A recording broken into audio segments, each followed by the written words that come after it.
with our next guest, including the Cape Atlantic League tournament right around the corner. Atlantic City is a new football coach. Wrestling, big weekend for wrestling. There's some swimming teams still alive. But rather than the water in the pool, I want to talk about the frozen water, the sheet of ice. 40 years ago today, we'll start with that. Mike McGarry, what happened 40 years ago today? Well, do you believe in miracles? That's what happened 40 years ago today, obviously. All right. Where was Mike McGarry 40 years ago, and what do you remember about the Miracle on Ice?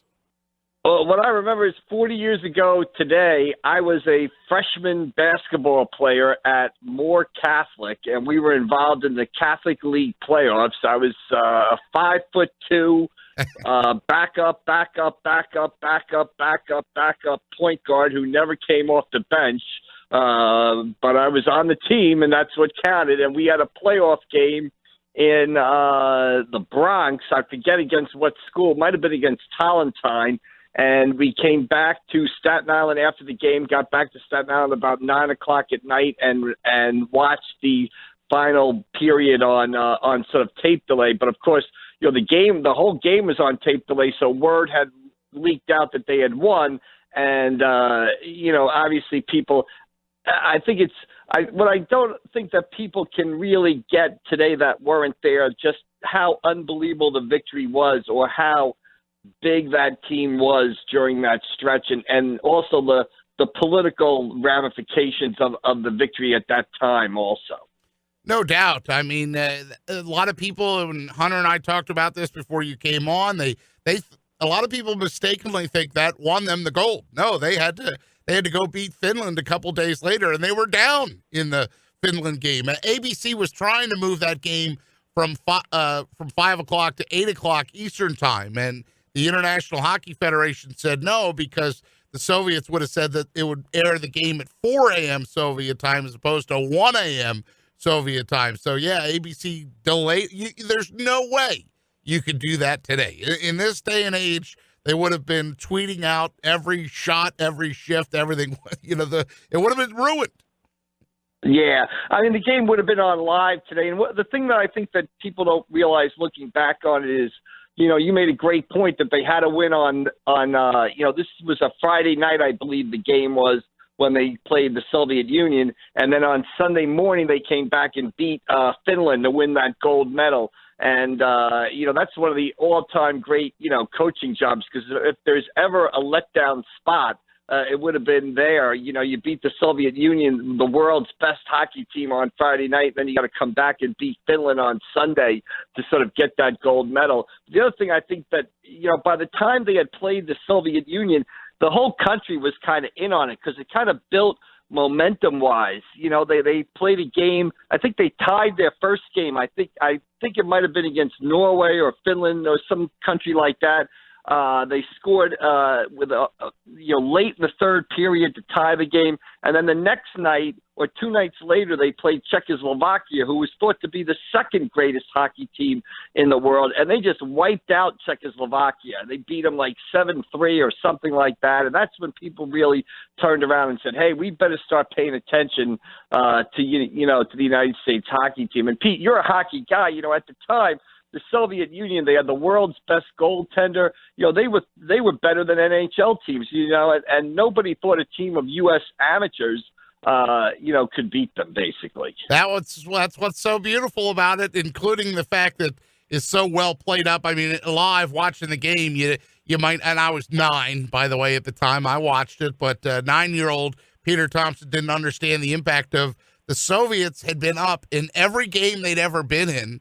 So their coach had no idea, like, wait a minute, pull the goalie. Well, no, that's not how we play Soviet hockey. We just keep pushing and attacking and pushing and attacking. They had no idea, and they play that up in the movie fantastically and for dramatic effect. But they just stubbornly refused to pull their goalie and go 6-on-5 at the end to try and pop one in.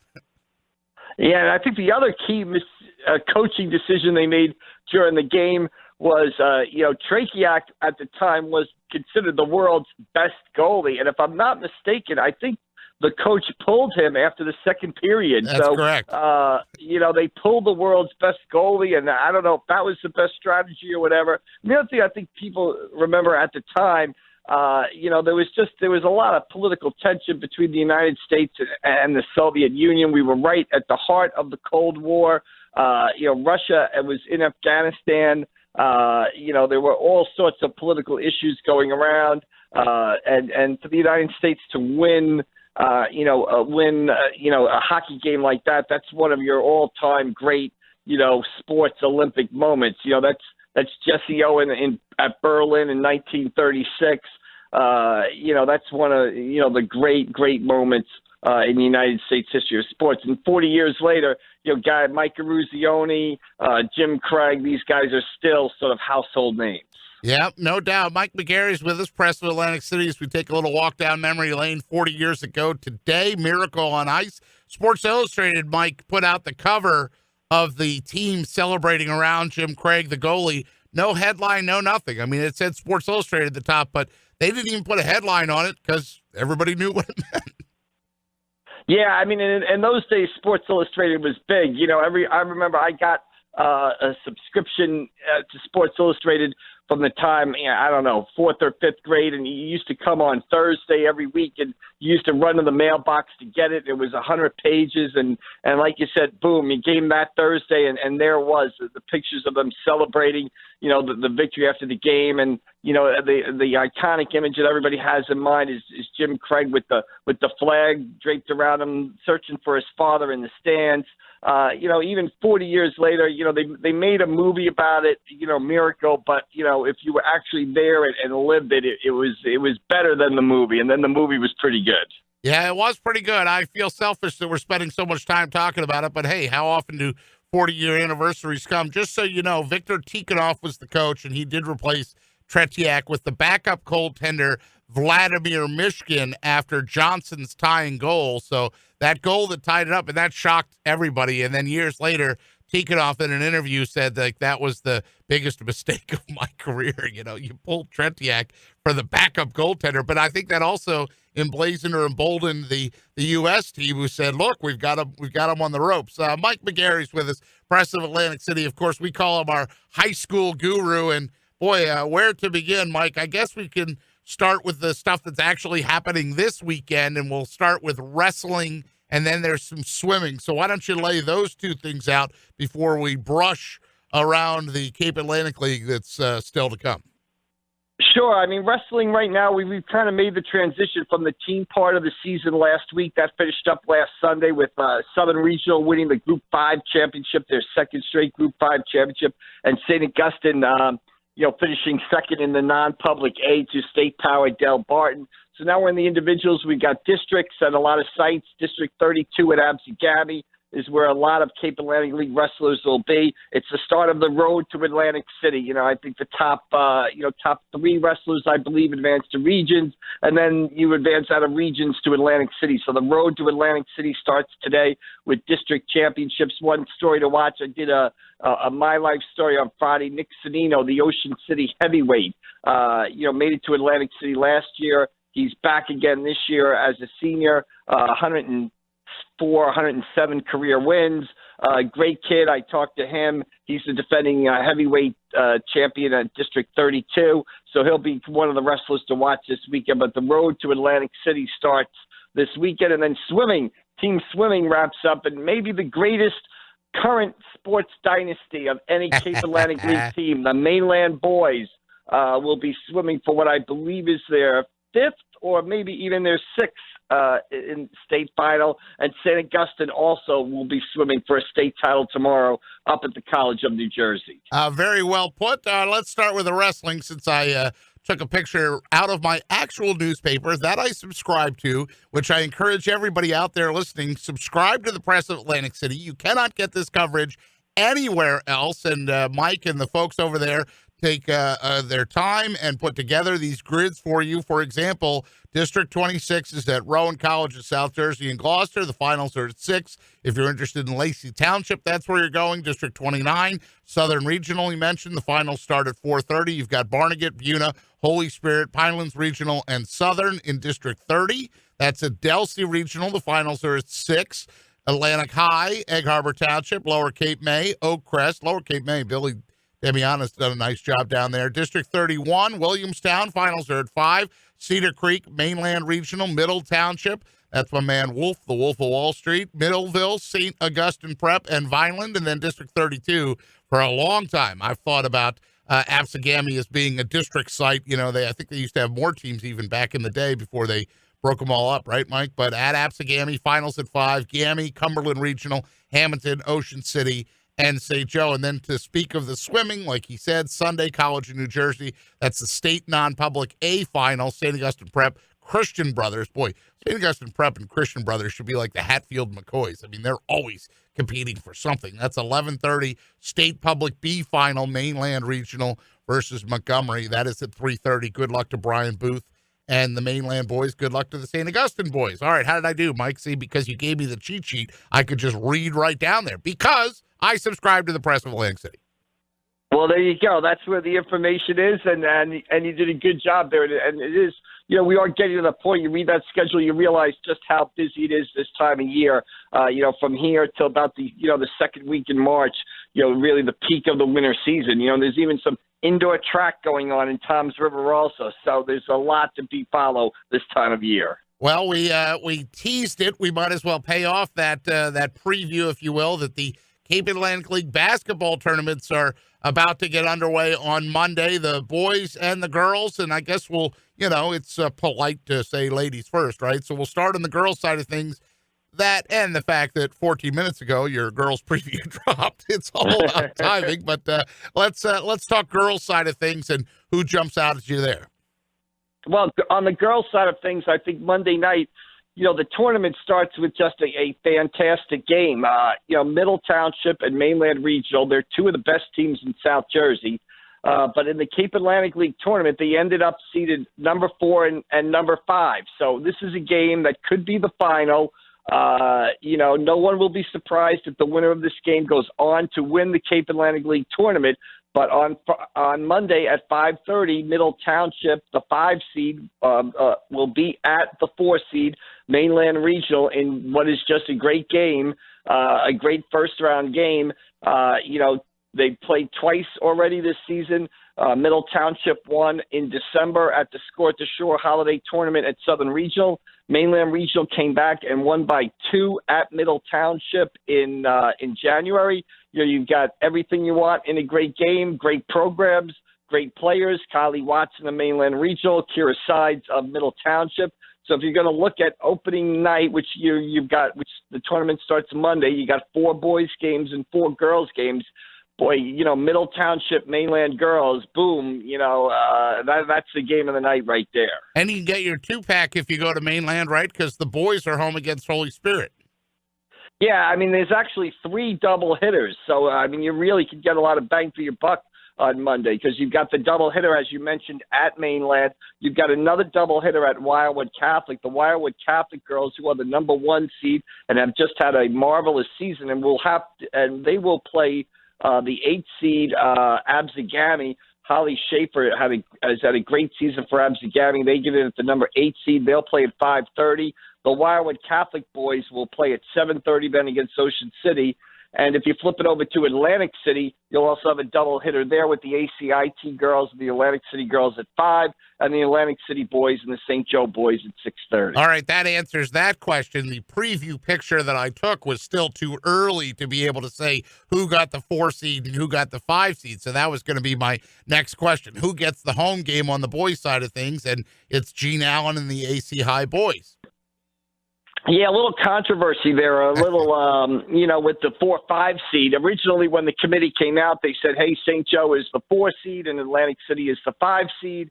But the committee met Wednesday morning, and that Wednesday night, St. Joe was going to play at Pleasantville. So, you know, Atlantic City kind of said, hey, wait a second here. If St. Joe loses to Pleasantville, we'll have the same conference record as St. Joe, and you know, we will have beaten St. Joe on opening night. So we should be the 4 and not the 5. And so I guess they went back and forth, and St. Joe did lose at Pleasantville in what was a great game, a 2-point game. Alejandro Rosado scored, with 16 seconds left.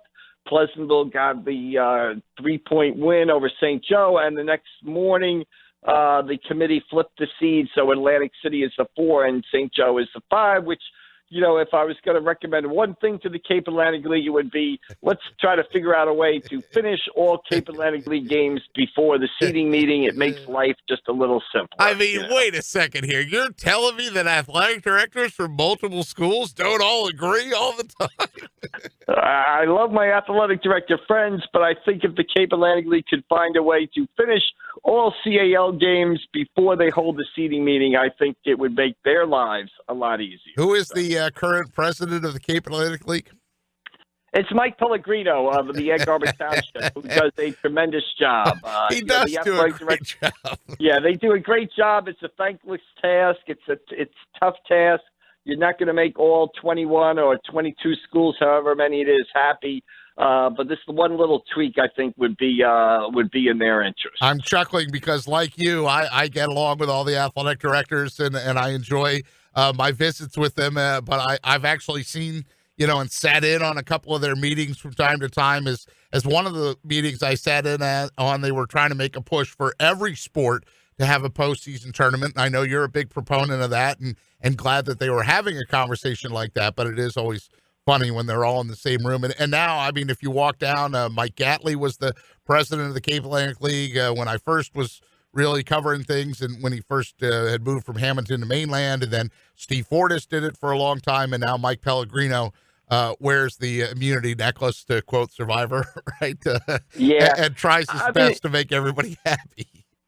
Right. I mean, you look at the Cape Atlantic League, and I've got to really commend them. This basketball tournament is just tremendous. And other teams around, other leagues around South Jersey are just playing meaningless basketball games this week, while the Cape Atlantic League is involved in, elimination games, holding a tournament. Every other place in the state does it. There's county tournaments in North Jersey. There's a big short conference tournament up here at Monmouth and Ocean County. So the Cape Atlantic League's basketball tournament, this is the 9th edition. It's tremendous. It's one of the best weeks of the high school sports season, regardless of the sport. And the Cape Atlantic League has added tournaments in soccer, volleyball. This year they're going in the spring in baseball and softball. So, I really give the league all the credit in the world for what they're doing, giving people opportunity to create even more memories of their high school career, win championships. And, high school sports is about, at its very essence, it's about being the best on your block. And our block is the Cape Atlantic League. So this week we find out who is the best on our block. Well said, Mike McGarry. He's from the Press of Atlantic City. His Twitter handle, @ACPressMcGarry. And you're right. If you talk to the coaches, too, prior to this, the gap between leading to the actual state playoff game, your first state playoff game, was, makeup games that got, postponed, or you moved something on your schedule, or you were filling that last week before the playoffs with really kind of meaningless basketball game. Senior night, I understand senior night or senior day is a memory, but, like a homecoming game, who you schedule for senior night or senior afternoon, that game, that's generally a team you think you can beat. Yeah, I mean, the rest of South Jersey, the rest of the leagues in South Jersey, they spend this week, they try to play, a quality opponent or this or that or a showcase event, and they're trying to simulate the atmosphere that is in a state tournament game, that single elimination, that one-and-done feeling. They're trying to simulate it. Well, the Cape Atlantic League is living it this week by actually playing single elimination games. And I think it helps teams when they get to the CAL tournament, because they're used to playing, they're in that rhythm of playing, every other day, playing that elimination game, facing the pressure, saying, hey, if I miss this foul shot, we might be going home. So they've been in that situation before. And again, I think this week is if you're going to put, start in September or August, whenever we start football now, pretty soon we'll be starting football on July 4th in high school and finish in June for baseball. This week is one of my favorites of the high school sports calendar. No doubt. Just to recap then, and to put a pin in the basketball, the girls' Cape Atlantic League tournament, that's Monday, Thursday and next Saturday. So Monday at the higher seeds. Thursday, those games are at 5 and 7 at Ocean City. And I did a little digging there. I asked somebody connected with the Ocean City program, and they said, hey, nobody else stepped up. So we said, we'll take it. I mean, it wasn't nefarious or there wasn't some ulterior motive. They were looking for somewhere to play it, and Ocean City is where that will be. And then next Saturday, the championship Saturday at Stockton is something really special. That's noon, and the boys are, at 2 o'clock. Now, the boys are Monday, Wednesday, and Saturday. So girls, Monday, Thursday, Saturday, boys, Monday, Wednesday, and the Wednesday middle section of the boys Cape Atlantic League tournament, those semifinal games are at Apsagami High, and that's at 5 and 7 o'clock on Sunday night. Yeah, and if you're the boys' side, one interesting storyline to look there. I don't know if there's a player in the Cape Atlantic League or in South Jersey going into the Cape Atlantic League tournament hotter than Issa Baker Toombs of Pleasantville, Pete. He made 6 threes against St. Joe the other night. He's made 6 threes in his last 3 games, and they will play at St. Augustine 6 p.m. on Monday night. Pleasantville a 7 seed, St. Augustine a 2 seed. So watch out for Issa Baker Toombs and the Greyhounds.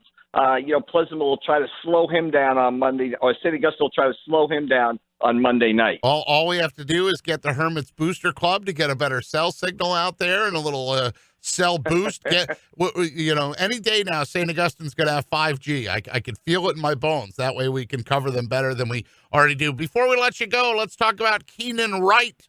Mike McGarry, Atlantic High as the new football coach, and you wrote about it, I believe, today in the paper. Yeah, there seems to be a popular choice, a choice that the Atlantic City community has really gotten behind and liked. Keenan was an assistant at Atlantic City from 2010 to 2017 under Coach Thomas Kelly. Back then, Atlantic City was, a perennial playoff contender, made several deep playoff runs in the Group 5 and Group 4 playoffs.